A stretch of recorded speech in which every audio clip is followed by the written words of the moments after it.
यह कहानी एक मुस्लिम परिवार की है जो एक छोटे से गांव में रहता है। गांव का नाम अहमदाबाद था। इस गांव में एक पुरानी हवेली थी जिसे सब भूतिया हवेली कहते थे। कहा जाता था कि इस हवेली में जिन्नात रहते हैं। फातिमा और उसके पति अहमद अपने 2 बच्चों हसन और सारा के साथ इस गांव में नए नए आए थे।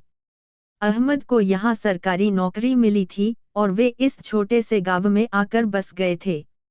उन्हें गांव के शांत माहौल में अच्छा लगता था। अहमद और फातिमा को गांव में रहने के लिए एक घर मिला जो भूतिया हवेली के पास ही था।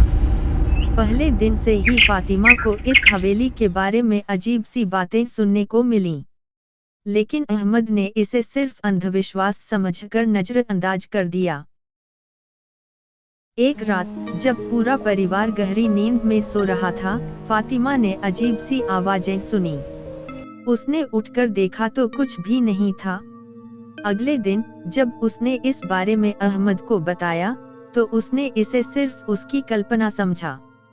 एक दिन हसन और सारा खेलने के लिए बाहर गए थे। जब वे लौटे तो बहुत डर गए थे। सारा ने बताया कि उसने एक काले साए को देखा जो उनकी तरफ आ रहा था। हसन ने भी इसी तरह की बात कही। फातिमा ने बच्चों की बातों को गंभीरता से लिया, लेकिन अहमद ने इसे बच्चों की शरारत समझा। एक रात जब अहमद अपने काम में व्यस्त था, उसे लगा कि कोई उसके पास खड़ा है। उसने मुड़कर देखा तो कोई नहीं था, लेकिन उसे एक अजीब सी ठंड महसूस हुई। उसने सोचा कि शायद यह उसका भ्रम है और वह वापस काम में लग गया।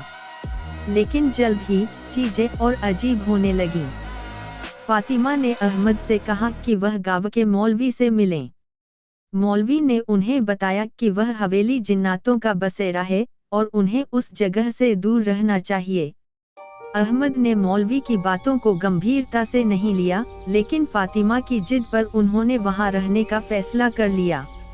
मौलवी ने उन्हें कुछ दुआएं दी और कहा कि रोजाना इन्हें पढ़ा करें। फातिमा ने इस सलाह का पालन किया, लेकिन अजीब घटनाएं बंद नहीं हुईं। एक रात जब परिवार सो रहा था, उन्हें एक जोरदार धमाका सुनाई दिया। सभी जाग उठे और देखा कि उनके घर का दरवाजा खुला हुआ है।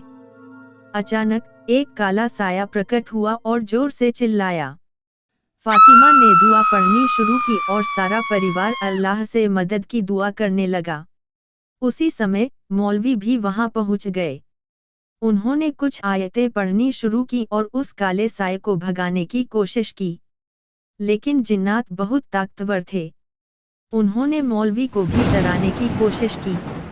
मौलवी ने अपनी पूरी ताकत से दुआएं पढ़ी और अल्लाह का नाम लेकर जिन्नात को वहां से भगाने की कोशिश की। धीरे धीरे जिन्नात की शक्ति कम होने लगी और वह अंततः वहां से गायब हो गए। जिन्नात के जाने के बाद परिवार ने राहत की सांस ली।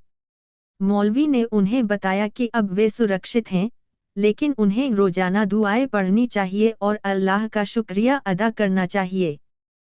अहमद और फातिमा ने मौलवी की सलाह का पालन किया और उनका विश्वास और भी मजबूत हो गया।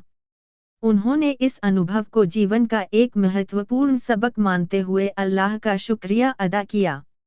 इस तरह जिन्नात और उस मुस्लिम परिवार की यह कहानी समाप्त हुई, लेकिन यह हमेशा याद दिलाती रही कि ईमान और दुआ की शक्ति से बड़े संकट का सामना किया जा सकता है।